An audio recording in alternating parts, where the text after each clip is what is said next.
like cargo, like tourism, like ferry boat who goes to Cabo, like in the morning, small fishing boats to go for deep sea fishing.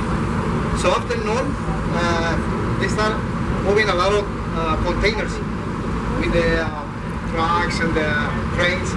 So on the way back, we're gonna be back near here, which is the same complex. Where you see the containers, like a half of a quarter of a mile, half a quarter of a mile. Remember seeing the shuttles? Yeah. We're gonna we have to take you to that place for safety reasons.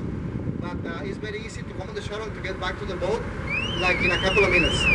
And the other side, which is the same complex, they have like a little shopping mall, a restaurant, a bar, some shops. So we would like to bring you back directly to the boat, but it's not possible. Not just us, all the tour companies, for safety reasons. Even for us to go in the morning to get close to the boat, we cannot go walking. We have to mandatory take the shuttle. Because if something happened, oh bueno. Yes, my friend. The officers, is that police or military? Oh, no, that's military. Because we're neighbors of the Navy. Right. We have in town many cities in Mexico. If they have a port, they have a port. We have Navy and Army. Some just no ocean, only Army. And only big cities in Mexico, they have Air Force, like Mexico City. Mexico City, another one called Guadalajara, near Vallarta, which is the capital of Jalisco. And I think the father wants to have Air Force. My friends are on the way, people who's coming here with me on the second floor. Let's be careful with the branches of the trees. And some cables of telephone companies and cable dishes. Yes, on the right this is Navy. I was Navy on the service, and I was working on the Navy for one contract for 3 years. So before we end the service, which is after months when we are 18, it's only one day, Saturdays, from 7 a.m. to 4 p.m.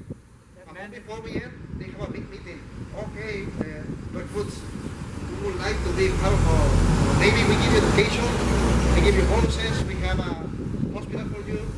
And I was on a boat patrolling the Pacific Ocean. But then I decided to quit because I wanted to be more free. I have brothers and cousins and friends who are there.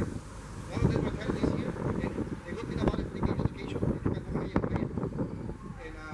And then I came back a year later. He says, amigo, I went to Mexico. I have friends who know. He says, no, maybe a few weeks later or more, but a year, not possible. So I started working different activities, but I was, maybe it's good.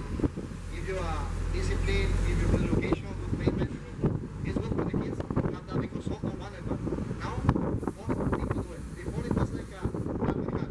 So I said, no, I don't want it. You don't want it, but any case we need you, we can call you.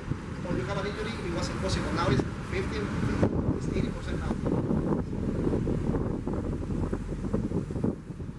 Along this area we have a industrial area. On your right.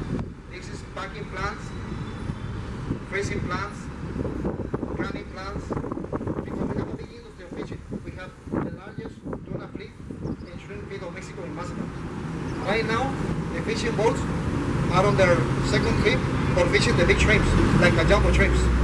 We just call it grande, jumbo shrimp. Just came back a few days ago because of the storms. And usually they make 3 trips or 4 trips on a season. Some they make 5. And tuna, we have a tuna of the Pacific, delicious. Maybe sometime, someplace you'll see a kind of tuna who says Eme, and the last letter from the alphabet is set or C. And then atún is made here, Mazatlán, made a tuna from this area, Mazatlán, delicious. There is a big building ahead, the tallest building of downtown, 54 meters high, working since 1900. The Pacifico Brewery, the Pacifico Beer Company, which is later was bought by the biggest group of beer in Latin America called Modelo. And in 2012, it was bought by Anheuser-Busch, which is the biggest group of beer in the world. So our brewery belongs to the biggest group of beer in the world.